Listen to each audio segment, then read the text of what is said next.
Hola, buen día. Nosotros somos el equipo número 5 conformado por Oswaldo Valencia Valle, Pedro Luis López Gómez y una servidora Dulce Violeta Gómez Montejo.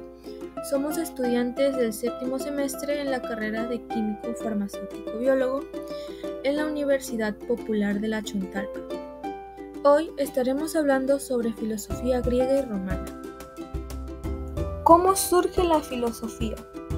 Podemos decir que la filosofía tiene orígenes remotos donde han intentado ofrecer una explicación de la existencia y una versión racional de la realidad donde vivimos. Es por ello que la podemos considerar como la primera ciencia o el primer conocimiento científico que aparta a la magia o a lo ficticio. El origen de la palabra es griego y significa literalmente amor a la sabiduría. Sin embargo, hoy la vamos a definir como un método racional del conocimiento que congrega las diversas ramas del saber. La filosofía griega. Los primeros filósofos, conocidos como presocráticos, desarrollaron su actividad en Mileto, la ciudad de Jónico, más importante de Asia Menor. Allí nació la primera escuela de pensadores científico-filósofos. Ellos estaban interesados en ofrecer una interpretación racional del mundo. Para ello, centraron sus estudios en la búsqueda del arge, o sustancia común y subyacente a todos los diversos fenómenos y elementos de la realidad, que constituyesen su autenticidad, esencia y que pudieran ser consideradas como principio fundamental de las cosas. Los tres pensadores milesios más importantes fueron Tales, considerado por la tradición como uno de los 7 sabios griegos, Anaximandro y Anaxímenes. Para el primero, el agua, higrón, era el principio común y esencial de la realidad, al ser fuente de vida capaz, además de adoptar forma sólida, líquida y gaseosa, y por lo tanto, como principio esencial, podía ser considerada eterna. La importancia de su pensamiento es que fue el primero en considerar la idea de origen común. Anaximandro, sin embargo, consideraba que el arge no podía ser una sustancia particular, agua, sino que debía ser una sustancia infinita y diferente a las demás, pero que pudiese dar origen a esta, a la que denominó apeirón, indeterminada o ilimitada. El pensamiento de Anaxímenes supuso un retroceso respecto al anterior, pues si bien consideraba que el arge debía ser uno o infinito, consideró que debía ser una sustancia concreta para él. Principio de las realidades. El aire denuma aliento, alma y soporte físico de todo lo existente. La filosofía helenística es una corriente de pensamientos que tuvo lugar en Antigua Grecia. Su periodo va desde la muerte de Alejandro Magno en el 323 a.C. hasta la invasión de Macedonia por los romanos en el 148 a.C. Durante dicha etapa, las ciudades griegas pierden su soberanía, por lo que Atenas deja de ser el centro cultural, político y comercial del Mediterráneo. De esta forma, las ciudades y estado dan paso a la monarquía helenística. Se produce una situación de inestabilidad política y se acentúan las diferencias entre las clases sociales. Dada la circunstancia, surge una corriente de pensamientos marcada por una posición del liceo y la academia platónica, pues la mayoría de los filósofos de la época priorizaron la conducta práctica, así como los bienestares individual, social, sobre el estudio metafísico. También tenemos el epicureísmo, que es un movimiento filosófico fundado alrededor del 307 a.C., basado en las enseñanzas del antiguo filósofo griego Epicuro de Samos, el cual fundó una escuela llamada El Jardín, y cuyas ideas fueron seguidas por otros filósofos. También tenemos el estoicismo, que es una escuela filosófica fundada por Zenón del Sitio en Atenas a principios del siglo III a.C. Es una filosofía de ética personal basada en un sistema lógico y sus puntos de vista sobre el mundo natural.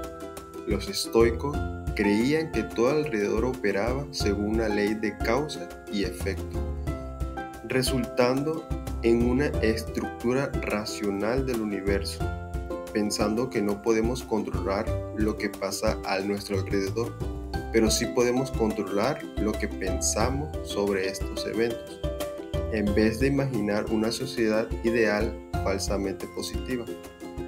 También tenemos los escepticismos, que es un sentido amplio en general.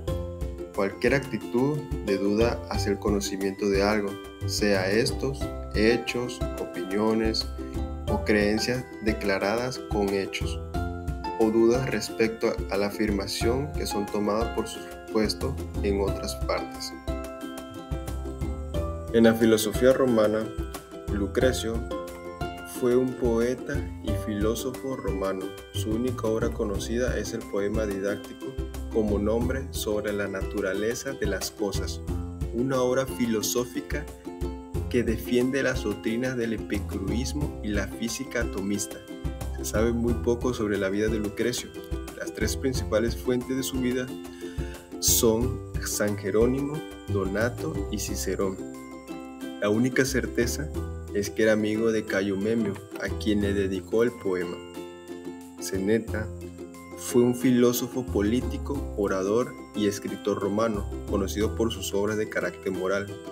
Hijo del orador Marco Anneo Séneca, fue cuestor, pretor, senador durante los gobiernos de Tiberio, Calígula, Claudio y Nerón, además de tutor y consejero del emperador Nerón.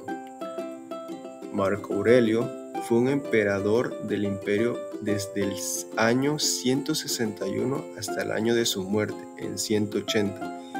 Fue el único de los llamados 5 buenos emperadores, tercero de los emperadores procedentes de la familia antiguos colones itálicos. Los romanos se diferenciaban de los griegos porque eran esencialmente prácticos y no estaban interesados en las especulaciones ni en la metafísica. La filosofía romana se inclina hacia la ética y la práctica, adoptando las enseñanzas de los filósofos antiguos de Grecia. Una notable similitud entre estas dos culturas es que la filosofía formaba parte de la enseñanza común como el principio objetivo de dar respuestas a las necesidades humanas de los ciudadanos. La filosofía apareció tarde en Roma y no llegó a dar ninguna gran figura. En Grecia se formaron varias doctrinas filosóficas cuya finalidad última era el ejercicio de la virtud por parte de las personas. Su principal finalidad era el logro del conocimiento universal. Filósofos contemporáneos y su relación con la filosofía antigua.